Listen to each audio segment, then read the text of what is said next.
ቃልውድ ሰላም ጤና ይስጥልን የተከበራችሁ ተመልካቾቻችን፣ ይህ የዋን ፖድካስት ነው። በየዋን ፖድካስት ልዩ አበርክቶ ያላቸውን ግለሰቦች ይዘንላችሁ እንደምንቀርብ ይታወቃል። ዛሬም ሰዓሊና ቀራጺ ይዘን ቀርበናል። ከሱ ጋር ቆይታ የምናደርግ ነው የሚሆነው። እንደ ምንጊዜው ሁሉ ዝግጅታችንን እንዲደርሳችሁ ላይክ፣ ሰብስክራይብ እና ሼር ማድረጋችሁን አትዘንጉ እንላለን። በቀጥታ ከእንግዳችን ጋር ወደምናደርገው ቆይታ እንሄዳለን። እንኳን ደህና መጣ። እንኳን ደህና ቆያሽ። እናመሰግናለን። ያው ጥሪያችንን አክብረህ ለዚህ ቃለ መጠይቅ ስለመጣ በቅድሚያ እስቲ እንተዋወቅ። እሺ፣ እኔ ሰዓሊና ቀራጺ ሀብታሙ ግርማ እባላለሁ። የምኖረው እዚህ ሐዋሳ ነው። ልዩ ስሙ ዳቶ የሚባለው። ሀብትሽ፣ ወደዚህ ስራ እንዴት ልትገባ ቻልክ? እንግዲህ ረጅም ጊዜ ነው ብለሃል። እንዴት ወደዚህ ስራ ልትሳብና ልትገባበት ቻልክ? በልጅነቴ ፍላጎቱ ነው ያለኝ፣ የአርት ፍላጎት ነበረኝ። ግን የሚገርመው ዘግየት ብዬ ነው የገባሁት። ረጅም ጊዜ ስራ ላይ ዘግቼ የገባሁት ሆነኝ። ያ ማለት ሃይስኩል ራሱ እያለሁ ከ11 ያክል በኋላ ወደ አርት የመጣሁት። ከዛ በፊት ብዙ ስራዎች ሰርቻለሁ። ስፖርት ላይ ነበሩ። አትሌቲክስ አዲስ አበባ ንፋስ ስልክ ሃይስኩል ሁለተኛ ደረጃ ትምህርት ቤት ሯጭ ነበሩ። ከዛ ለስራ የጋራጅ ውስጥ ሰርቻለሁ። ብዙ ነገር ሰርቼ መጨረሻ ላይ ግን ያው 11 ያክል በኋላ ስዕል ገና ጀመርኩ ማለት ነው። ውስጤ ግን ነበረ ፍላጎቱ። አንዳንድ ሰዎችን በማየት ከእነሱ በተጋቢ አንዳንድ ስራዎችን በማየት እና በራሴ በማስተማር ነው አብዛኛው እዚህ ጋር ደረስኩት ማለት ነው። አሁን ያው ሁሉም ስራዬ የፉል ታይም ስዕልና ቅርጽ ነው። ስዕል ሰርቼ ስጨርስ ወደ ቅርጹ እመጣለሁ። ቅርጹ ሲያልቅ ደግሞ ወደ ስዕሉ ሲስበኝ ወደ ስዕሉ እመጣለሁ። ሁለቱን ነው የምሰራቸው። ግቢ ውስጥ መኖሪያ ነው። ጥሩ ነው። እንደኔ ግን መጀመሪያ ሯጭ ነበርክ ብለሃል። ሀብታም ለመሆን እሱ ይሻል ነበር። ግን ያው ጥሩ ስትጠራ ይሄ ግን ጥሬዋ ያው ከሽት መታሸትም አለበት። ቢሆን ግን እንትኑ ውጤቱ ነው ወርቃታ ደስታውን ታገኝበታለህ። ገቢ ታስብ ወር በግድ ነው። ከባድ ነው። ጊዜ የወጣው ለወጣ እያልኩ ነው የምመለሰው። ውስጤን አጠንክሬው ማለት ነው እንጂ ፈተና አይደለም። ያው እኔም ለጨዋታ ያህል ሰው በእግሩ ሮጦ በር የሚያመርትበት ቀላሉ መንገድ ሩጫ ነው ብዬ አስባለሁ። ግን ደግሞ ሁሉም ሰው ስላሰበው ሊሆን አይችልም። በጣም ትንሽ ሰዎች ብቻ ናቸው በዚሁ የሚሳካላቸው። ቅርጻ ቅርጽ ላይ በጣም ሲታይ ለተመልካች በጣም ደስ ይላል። ይህንን ጥበብ ከሚያደንቁ ሰዎች መካከል አንዱ እኔ ነኝ እና እንዴት አድርገው ነው የሰሩት ብዬ አስባለሁ። ምንድን ነው እዚህ ውስጥ ያለው ጥበብ? እስቲ እሱ መጀመሪያ ገለጸልን። ቅርጻ ቅርጽ ራሱ ምን አለው መሰለህ፣ አርቱ ላይ አርት ብቻውን አይደለም። እሱ የጉልበት ስራም አለበት ማለት በጣም የጉልበት ስራ ነው። ቅርጻ እንደ ፔንቲንግ አሁን ለምሳሌ ሸራ ላይ ሸራው ተዘጋጀ በኋላ ማለት ነው በቀለም እየቀባህ ነው የምትፈልገውን ካራክተር የምታመጣው። ይሄ ግን 3D አርት ነው። 360 ዲግሪ ዞርክ ነው የምትሰራው። ከመነሻው ስትጀምር በጭቃ ነው የምትጀምረው። ስኬለተን ትሰራለህ መጀመሪያ። ስኬለተኑ ከተሰራ በኋላ ጭቃ ነው የሚለጠፈው። ያው የሰው እንዳለ ስትራክቸሩ ይሰራል። ስኬለተኑ ስጋው ምናምን ይላል። ስጋው ጭቃ ነው የሚሆነው። ሽቦቹ የሚታሰሩ አሉ እዛ ፌሮ ላይ ብረቱ ላይ ናቸው ላይ ኤክስ የምታደርጋቸው ጭቃውን እንዲይዙ ገረጽ ላብልኝ እና ያ ጭቃ እየተመረገ የሰውነታችንን ቅርጽ እንዲይዝ ይደረጋል። ልብስ ከዛ ራሱ ከተሰራ በኋላ ልብስ ማድረግ ካለበት ልክ እንደዚህ አንድ ወይ እንዳትቀለበሳ ወይም ቀሚስ የለበሰች ሴት ሆነች ራቁቷን ከሰራ በኋላ የምታለብሰው ማለት ነው። አለበለዚያ ይሄን ልብስ እየተከተልክ የሚሰራ ከሆነ አይሆንም። ትክክለኛ አናቶሚ አይገኝም። ልብስ ሲያርፍበት ውስጥ ያለው ሲቀመጥና ዝም ብለህ ሳስቀምጠው ጫቁ የተከተልክ እኩል የሆነ ፍስስ ያለ ነገር ነው። ስለዚህ ያን ስቴፕ እያንዳንዱ ስቴፕ ጠብቀህ ነው የምትሰራው። ከእንደገና ከስር ወደ ላይ ነው የምትሰራው። ከእግር ወደዚህ ከላይ አይደለም ከስር እየገነባ እግሩን ሰርተህ ጉልበቱን ታፋውን ወገቡ ያርቅ ጭንቅላት ፊት ነው የሚወጣው። ሙሉ ሞዴል ሲሆን ማለት ነው። አንዳንዴ ደግሞ ፖርትሬት ከወገብ ላይ ሲሆን ከወገብ ላይ የሚሆን ያው ሙሉን አስቀምጠና ቦዲውን በብረት ይችላል በእንጨቶች ከዛ በኋላ እየገነባ ስቴፕ በጭቃው ከስር ወደ ላይ ነው የምትሄደው እሱ እንጂ ከላይ በጭንቅላት መጣት ጀምር ሲሆን ግን ከላይ መጀመር ይችላል። ሞር ከላይ ነው የምትጀምረው። ፊቱ በትክክል ከመጣልህ በኋላ ወደ ሌላ ወደ ምትል ለምትልቃለህ። እሱ አሳምረው ፊቱ ካልመጣ ሌላ ሰው ነው የሚሆነው። እሱ ማስቸጋሪ ነው።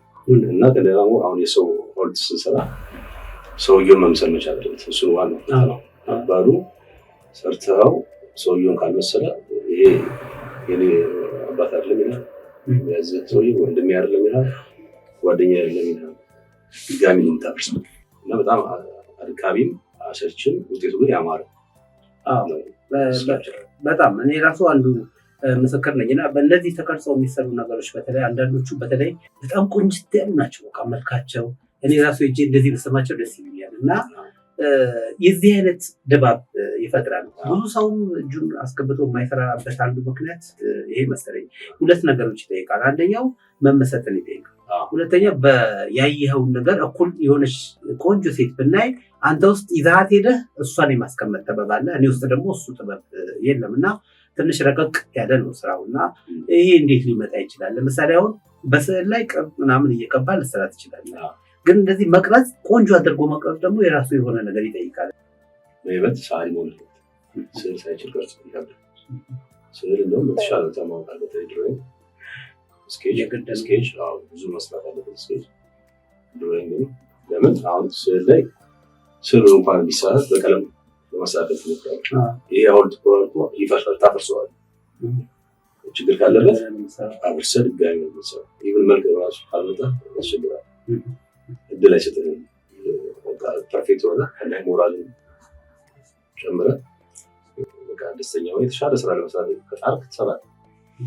ግን እንዳልኩህ እድል የሚሰጥህ ፔይንቲንግ እድል ይሰጣል። ስዕል ካልቻልክ ድሮይንግ ካልቻልክ ማለት ነው ግን መስራት ስክራፕቸር መስራት አይታሰብም። ራስን አፕዴት የምታደርገው እንዴት ነው? አሁን በየጊዜው አዳዲስ ነገሮች ይፈጠራሉ እና በማንበብ ተጨማሪ እውቀት ታገኛለህ ወይስ በማየት የተለያዩ ነገሮችን በመፈተሽ ከየት ነው እንደዚህ አይነት ነገሮችን የምታዳብረው?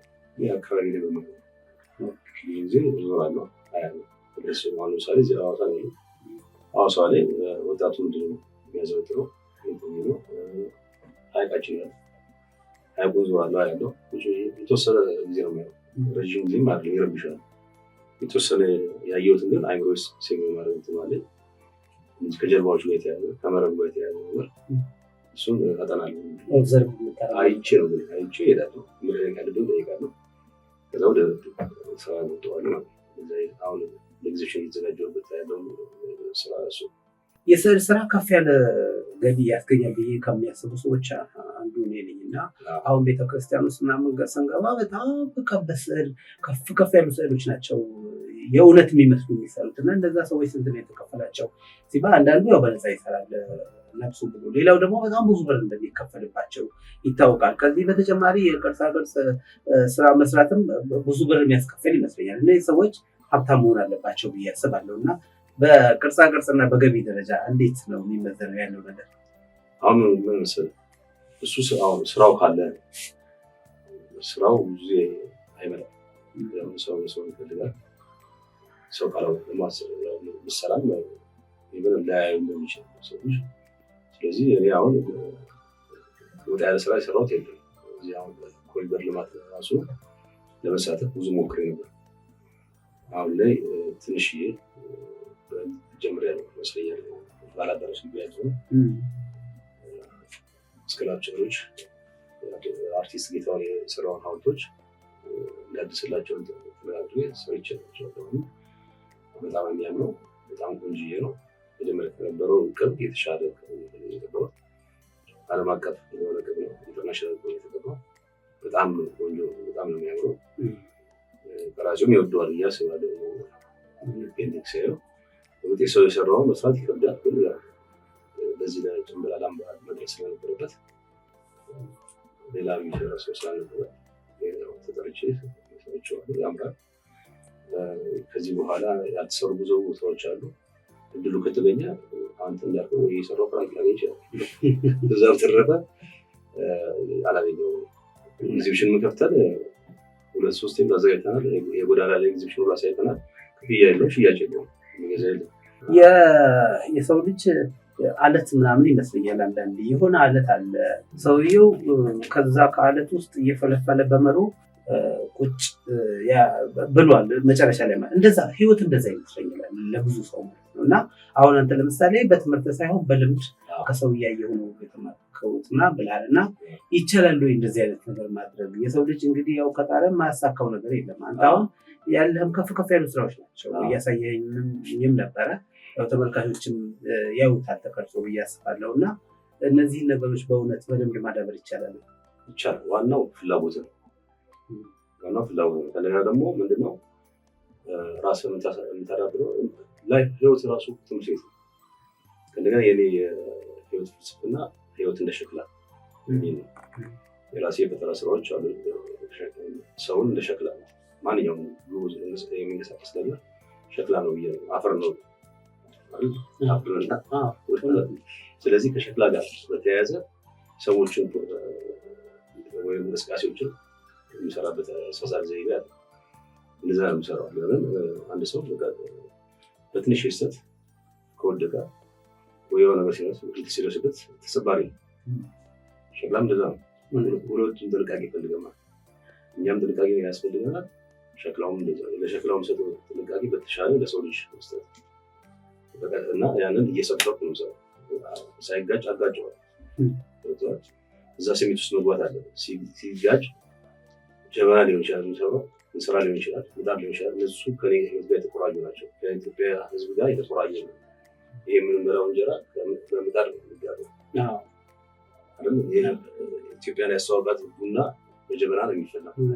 ስለዚህ እነዚህ ከእያንዳንዱ ከእናቶቻችን ጋር ከኛ ጋር ያለው የህይወት ስብጥር በደንብ ያስረዳኝልኛል ብዬ ስለማምን እሱ ላይ ብዙ ጊዜ ለአስራ ምናምን የሰራው እሱ ላይ እነሱ የሰበሰብኩ አስቀምጫቸዋለሁ እና ያን ይመስላል የራሴ የህይወት ፍልስፍና ህይወት እንደ ሸክላ በሚለው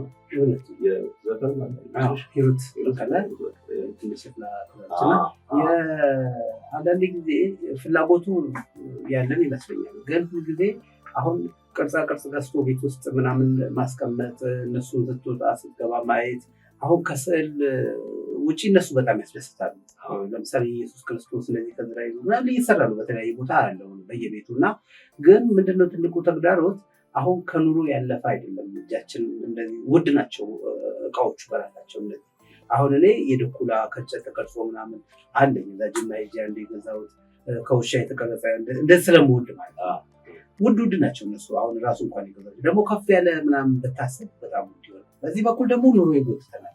ከዛ አንጻር ይመስለኛል ብዙ ገበያም የሌለው እና ልፋቱንና የዋጋውን ውድነት እንዴት ነው የምታየው? የሚሸጥበት ነገር አሁን ያለው የአርት ስራ መልሰህ ትሸጠዋለህ፣ የገዛውን ትሸጠዋለህ። ግን አሁን እንደአሁን ህብረተሰብ ሳይሆን አሁን ቤንዚሽ መልክ ያለው ቤተመቶ ሆኖ ይችላል። ፍቅሩ ካለ በስጦታ ለመሰጠው የሚወድ ከሆነ የሚያይ ከሆነ ሰው ትሰጣለህ። ግን ዋናው መግዛት የሚችሉ ባለሀብቶች አሉ፣ ግንዛቤ የላቸው። ሆቴሎች ሆቴል ባለ 5 ስታር ኮከብ ያላቸው ሆቴሎች አይገዙም። እኔ ከዚህ በፊት ሰቅያለሁ፣ የሆነ ቦታ ላይ ሰቅዬላቸው መጥቀስ አያስፈልግም እና ደረጃ የሚሰጥበት ነገር አለ መሰለኝ። ካሳዩ በኋላ እናናው ሰው ነው ያለው።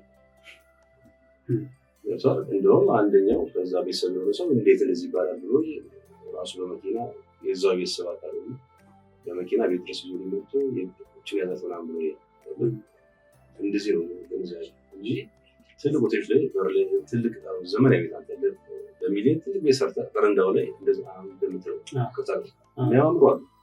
የሚያማምሩ የሚሰሩ እኔ የሰሯቸው ማለት ነው።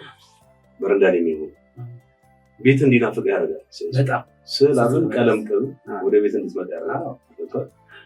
ቀለም ራሱ ቤትን የማስፋት የማርዘም ብቃት አለ አይደለም ስዕሉ።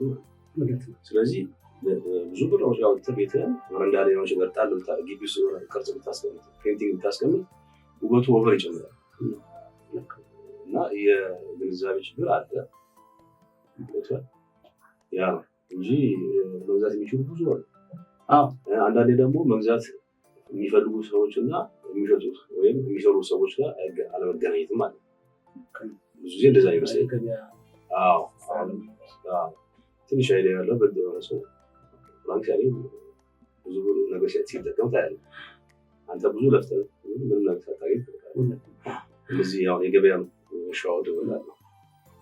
አንዳንድ ጊዜም እንዳልከው ቅድም የአመለካከት ጉዳይ ይመስለኛል። አሁን በጣም ብዙ ብር የሚከፈልባቸው ኃይሌ አይነት ሪዞርቶች ላይ አያለሁ። እንደዛ አይነት በጣም ብዙ ብር የሚያወጡ ግን አብስትራክት የሆኑ ሰዎች ናቸው። እንደዚህ ምናምን የምታያቸው ሳይሆን ውስጣቸውን በጣም ትኩር ብላ ወይ ደግሞ ዝም ብሎ አይነት ቅብ አሁን ያው ጊዜው የተለያየ ስለሆነ እንደዚህ አይነት ነገሮች በጣም በውድ ብር እየተገዙ ሲሰቀሉ አያለሁ።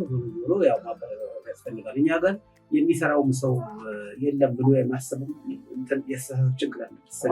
አሁን ያልኩህ ኃይሌ ጋር ሆቴል ከመከፈቱ በፊት ሄጄ ኃይሌን አግኝቼው በደንብ በጥሞና ተቀብሎኝ አውርቶኝ መስራት የምፈልገው ነገር ነው። ሳምፕሉን አሰራና ይጣሉ።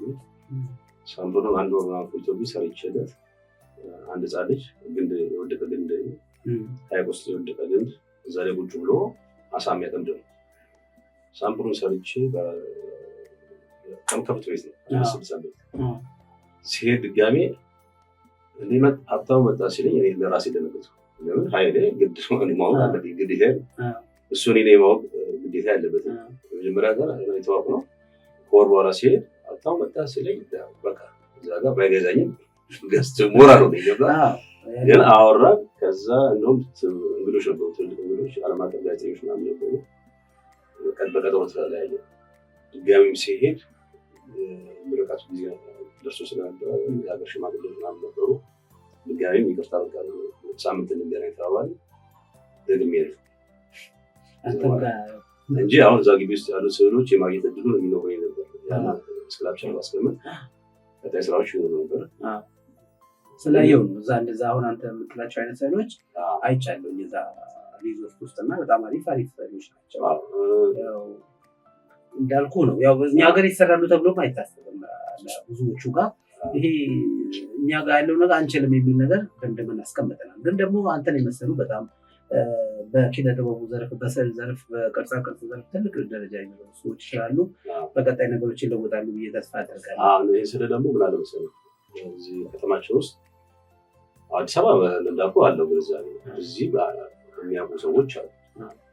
ለምሳሌ ሰውነት እንደሻው ብዙ ስራዎችን አሰርተው በየሆቴላቸው ወንጅ ላይ ምን እዚህም ደግሞ ትምህርት ቲቺንግ ማዘጋጃሉ ትምህርት ምርጫዎች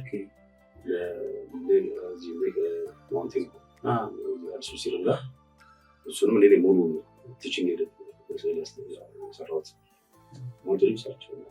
ቦናፋይድ ምናምን ሰርተሃል? ቦናፋይድ ደንበኛቸው አይቻለሁ። እንደዚህ አይነት ቦናፋይድ ከመጀመሪያ አድርጋው በጣም አይቻለሁ። ሲጀምር ጀምሮ ትምህርት ቤቱ ሲከፈት አሁን እኔ ቲቺንግ ማዘጋጃለሁ። ፔዳ ሴንተር ኃላፊ ነበር። ማንቶሊ 4 ዓመት ሰርቻለሁ። ቲቺንግ ማዘጋጀት ይችላል። አሁን ቲቺንግ ወሳኝ ለተማሪዎች ውጭ ላይ ተምረው ይገባሉ። ስለ ብሬን ሲስተም አውቶኖሚክ ነርቭ ሲስተም ይባላል። እሱን አውጥተህ ሰውየውን ስለዋለው ራሱ ከዛ በኋላ እሱን መክፈት ነው ታያለህ። ሳምባውን ምናምን ብሬንም እንደዛው እያንዳንዱ ፓርቲ የከፋፈት እሱ የራስህ አቅም ይፈልጋል። እንዳልኩ ጥረትህ ነው። ፍላጎቱ ካለ ተማሪዎቹ እንዴት ሊማሩ ይችላሉ የሚለውን እያሰብህ ተሰራዋል እና ቦናፋይድ የሺቶሴት ምናምን አልፋቢላ ለሱ በጥቅሱ ቆንጆ ስራዎችን ሰርችልታለሁ። በራሱ ምርጫ በራሴ ሰርችልታለሁ። እንደዚህ ሮሪ ሀብቴ ብዙ ስራ ሰርቻለሁ። ሀብቴ ግራውንድ ውስጥ ሀውልቶች ሰርቻለሁ። ፔንቲንግ ሰርቻለሁ። በጣም ሲላ እና የሚያውቁም አሉ። ግን አንዳንዱ ደግሞ የሚያናድድም አለ። ስሜት ጉዳይ ነው። አሁን የዛሬ 10 ዓመት ወደ 10 ሺህ ብር ምናምን ነው ስለ የዛሬ 3-4 ዓመት ነው። የዛሬ 3 ዓመት 2 ዓመት 10 ሺህ ብር ነው። አሁን 50 ሺህ ብር ነው። በኢትዮጵያ አሁን ባለን 50 ሺህ ገባይ 10 ሺህ የገዛው ስል 50 ሺህ ሲገባ 30 ሺህ 40 ሺህ ይገባል። ይሸጣል ምስል ምን እስካሁን ከሰራናቸው ስራዎች ውስጥ እንደው ከፍተኛ ገቢ ያገኘበት ወይ ቅርጻ ቅርጽ ስለዚህ ላይ ከብዛት ነው። አሁን ሲያሰሩ ከብዛት ነው የምትጠጥረው። ሁሌ በእጅ ላሳይ እያልክ ነው የምትሄደው። አሁን እንደናንተ እንኳን ጠርቶ የሚያወራም ሰው የለም። አንዳንዴ ዞረት ትጮኻለህ። ኮዶች ሰው ሲያሰሩ ስራ መስራት እየቻልክ ሳያሰሩ ሲቀር በዋጋ ሲወርድብህ አንድ አርቲስት ልፋት አለ በጣም አለ። በተለይ ከዛ ሰራ መሬት ተኝቶ ሁሉ ይሰራል። ትልቅ ሲሆን ደግሞ አስብ መቆሚያው ላይ መውደቅ አለ። ሮዲ ሲሰራ ከኮባ ላይ ኮባውን እየሰራው የመጀመሪያ ጊዜ ወድቅ ያለ የመጀመሪያው ቅብ እኔ ነኝ የሰራሁት የኮባው ይሄ ውጭ ላይ ያሉት ማለት ብዙ መሪዎች አፎቶ ሊነሱበት ነው። ያው ቅብ አይደል የመጀመሪያው ቅብ ኮባ ይዤ ነው ወርጄ አይቼ አጥንቼ ሸራ ላይ ከዛ ነው ወደ ጭንቅላት ያስገብቼ እዛ ሰራ ነበር እና መቆሚያው ተሰብሮብኝ ወድቄ ያለ ሚስማር ምናምን አለበት ብዙ ነገር አለ እና አርቱስ ይሄን ሲሰራ አሁን ላይ ገና ነው ወደ ጥበብ ማግኘት ላይ ያልደረሰው እንሰራለን። ያው መጣመን ለመጠቃቀም ይችላል ጥሩ ላለማቆም ራሱ ስራውን ላለመተው ራሱ አልፎ አልፎ ከሰራ አሁን ለምሳሌ 4 ወር አሰራው አስብ 4 ወር አሰራው ያለ ስራ ነው በዛው ስንታልኩ አስብ ቤተሰብ ነው የሚከራይበት ትክክል ነው። ብሶት እንደምን በመጨረሻ ለሌሎች እስቲ ማስተላለፍ ካንተ ተነካሪ የምትፈልገው ነገር ምንድን ነው የሚለውን ነገር እንመልከት። ደግሞ ያላነሳነውንም ሀሳብ ካለ እንዲሁ አንስተህ ውይይታችንን ብንጨርስ። እኔ አሁን አርቱን ስዕልና ቅርጻ ማሰራት የሚፈልገው ካለ ግለሰብም ከመንግስት አካልም ሆነ አሁን ከተማችን ካለ ልማት አኳያ አለው ለመስራት ዝግጁ ነኝ። ሌላው ደግሞ ተማሪዎች ስዕል የሚወዱ ተማሪዎች ካሉ በነፃ ልማት በሳምንት አንድ ቀን እየመጡ መውሰድ ይችላሉ። የሚመቻቸው ቦታ ተነጋግረን አዲስ አበባ ሰራ ነበር እንደዛ አድርጌ የተለወጡ ልጆች አሉ። ምንም ክፍያ ሳይኖር ማዛቸው የሚሰሩ ከሆነ ለምን አሰልችም ትምህርት ሰዓታቸውን በማይገፋ መልኩ መስራት የሚፈልጉና ራሳቸው የስዕል ችሎታቸው ማዳበር የሚፈልጉ ትምህርት ቤት አልገባቸውም እስከምቀርት በነፃ የራሴን አስተዋጽኦ አደርጋለሁ። እንደዚህ ጋር ብዙ ወጣቶች ይህን አይነት ተሰጥኦ ይፈልጋሉ ብዬ አስባለሁ እና ይህ ትልቅ ገዛ እኮ ነው። ማውንቴን ስ በምሰራ ሰዓት አሁን አዲስ አበባ ዩኒቨርሲቲ ስልት ገብተው የተመረቁ ያልገባው ግን ገብቶ የተመረቁ ልጆች አሉ።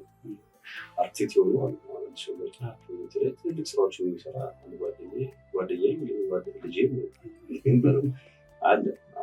ከሁሉም ጋር ቀረቤታ እንደ ጓደኛ ልጅ ሆኖ ልማት አንዳንድ ሰዎች በማሳየት ብቻ አማን የሚባል ልጅ በጣም ጎበዝ አርክቴክት እዚሁ ሐዋሳ ልጅ አዲስ አበባ ላይ ተጽዕኖ ፈጣሪ ልጅ አሉ። ሌሎችም አሉ። ጥሩ እስቲ ማመስገን የምትፈልጋቸው ሰዎች ካሉ አሁን ደግሞ አመስገንና እንጨርስ ውይይታችን።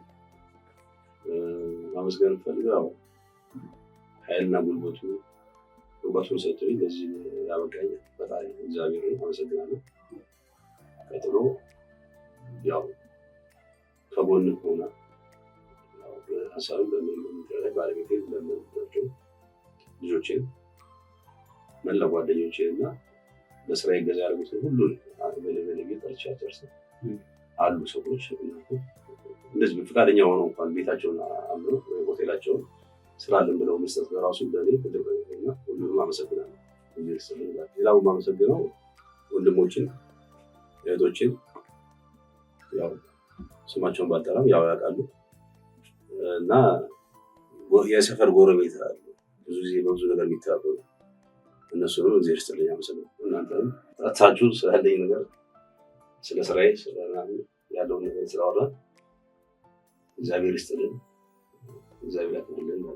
እኛም እጅግ አድርገን በጣም እናመሰግናለን። ጊዜህን መስዋዕት አድርገን ለዚህ ቃለ መጠይቅ ስለተባበርከን በውይይቱ ስለተሳተፍክ እጅግ አድርገን እናመሰግናለን። በሔዋን ፕሮዳክሽን ተመልካቾቻችን ከእንግዳችን ጋር የነበረን ቆይታ ይሄን ይመስል ነበር። ሁልጊዜም እንደምንለው ዝግጅታችን እንዲደርሳችሁ ላይክ፣ ሰብስክራይብ እና ሼር ማድረጋችሁን አትርሱ እንላለን። ውይይቱን በመምራት ወንድዬ ካሳ አብሬያችሁ ቆይቻለሁ። በያላችሁበት ሰላም ይሁን።